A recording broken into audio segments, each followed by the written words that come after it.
My name is Johnathan Anderson. I'm born and raised in Durham, North Carolina. I'm currently doing a 35 to 40-year sentence for 10 robberies with a dangerous weapon, 2 attempted robbery, second-degree murder with robbery.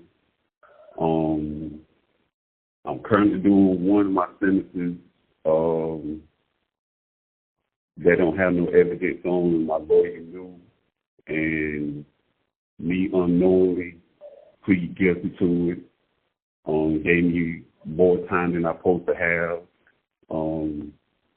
I've been in prison since I was 17 years old, and I'm on my 19th year, going on my 20th year in prison.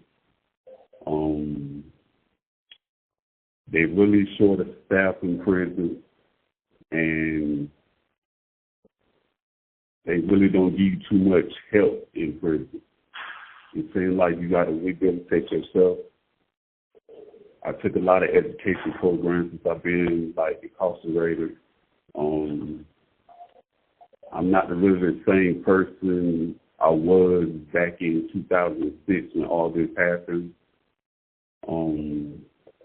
It's a struggle for my family. I'm here. I had 5 deaths in my family. This call is from a North Carolina correctional facility. It's been a long journey. And what else? I have the second sentencing. If nobody don't know what the second sentencing is you do one sentence after another. And I have 5 on it. And it's been a long journey.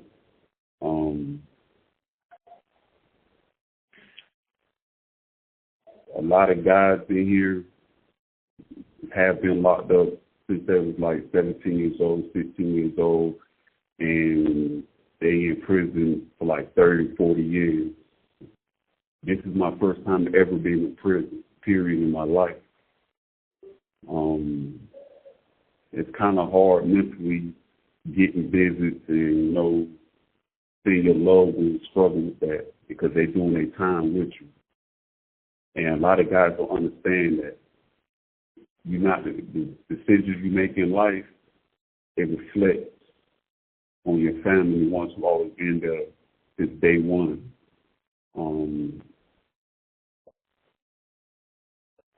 I got a good, strong mind what I want to do when I come home, and I know the streets ain't what it is. I'm just ready to just get my freedom back and still fight for it to this day to get back my life. My co-defendants, I had 4 of them. They only did 4 years, 4 to 6 years out this whole time I've been locked up on this prison bed. And I've been trying to fight for my life and get me a second chance of life.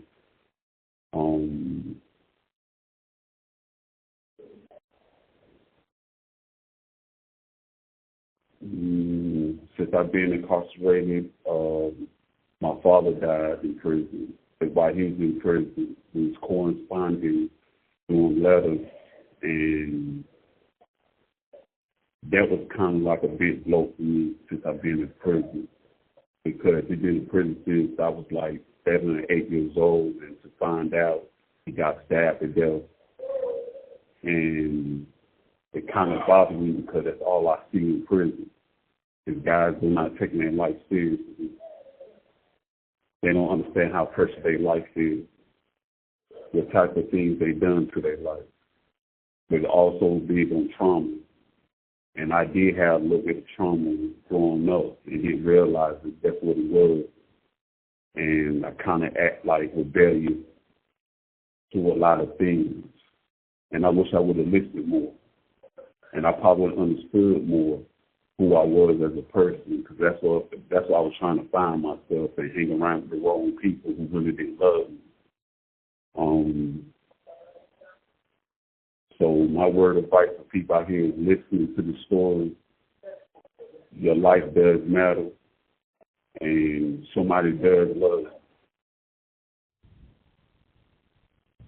You know, I finally like really broke it down the last probably like 7 years, is taking different education programs to get my mind right.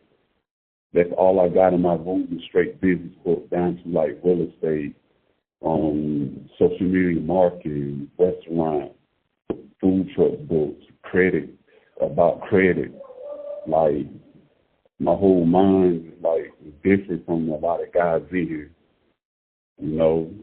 And I've been trying to, it's like one of my motivations, because he said something in one of his letters. This call is from a North Carolina correctional facility. It stuck with me since being in 2014, because he said nobody else won't fight for your freedom the more than you want. I never understood it back then, but now I understood why, what he was talking about. Because my life does matter, and I does matter. That's why I tell a lot of people that, a lot of young guys, that hear my story, they can't believe I've been locked up for 19 years, because I don't act like it. I'm always walking around joking, laughing, and I always tell them, there's no reason to be walking around here mad, because you already know what you got. The judge, DA, whatever they did, you already know what you're at in life. You know where you're going. You know you're in prison. So there's no reason to be mad and just like being bitter. So yeah, like a year and some change ago, my grandmother died. A year apart. My mom's mom, my mother's mother, my grandmother, and my dad's mother. So they basically helped raise me since I've been in prison. And then my uncle died 4 years prior to that, after my dad died. So it's like I'm getting, in these last 9 years, I'm getting a whole lot of trauma by that, because I can't be there physically. So that's what the motivation come with, for me wanting to live and learn and prosper and do something great in my life. So that's what really happened. Like, that's what kind of sparked me to get where I want to be at in life. And also, I have 14 nieces and nephews I really don't know. So I have a pretty big family I got to get back to. So that's my motivation. And I hope my story changes somebody one day. You know, I don't think it's it for me. So that's how my life story